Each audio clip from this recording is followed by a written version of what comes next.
ഇപ്പം തന്നെ അടുത്ത കാലത്ത് ചീഫ് സെക്രട്ടറി ആയിട്ട് വിരമിച്ചിട്ടുള്ള ജയകുമാർ സാർ അല്ലേ, അദ്ദേഹത്തിന് ഈ അടുത്താണ് കേന്ദ്ര സാഹിത്യ അക്കാദമിയുടെ അവാർഡ് കിട്ടിയത്. നമുക്കൊക്കെ ഇഷ്ടപ്പെടുന്ന പല സിനിമാ ഗാനങ്ങൾ എഴുതിയിട്ടുള്ള ആളാണ് അദ്ദേഹം.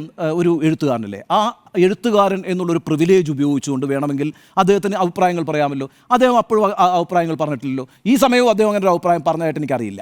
അപ്പം ഞാൻ പറയുന്നത് ഇവരൊക്കെ കാണിച്ചിട്ടുള്ളൊരു മാതൃക എന്ന് പറഞ്ഞാൽ, ഞാൻ ചില ആളുകളെ എഴുത്തുകാർ എന്നുള്ള നിലയ്ക്ക് എടുക്കുകയാണ് ചെയ്തത്. എഴുത്തുകാർ എന്നൊരു അസ്തിത്വമുണ്ട്, ആ എഴുത്തുകാരന് അതിൻ്റെതായിട്ടുള്ള സാധ്യതയുണ്ട്. ഇപ്പം കോൺഗ്രസ്സുകാർ ശശി തരൂരിൻ്റെ കാര്യത്തിൽ പറയുന്നത് എന്താണ്, ശശി തരൂർ അവകാശപ്പെടുന്നത് എന്താണ്, ഞാനൊരു എഴുത്തുകാരൻ കൂടിയാണ്, അപ്പോൾ അതിൻ്റേതായിട്ടുള്ള ചില അഭിപ്രായങ്ങൾ ഞാൻ പറയും എന്ന് പറയുന്നത് പോലെ ഇവരൊക്കെ എഴുത്തുകാരായിരുന്നു, പക്ഷേ ഉദ്യോഗസ്ഥരാണ്.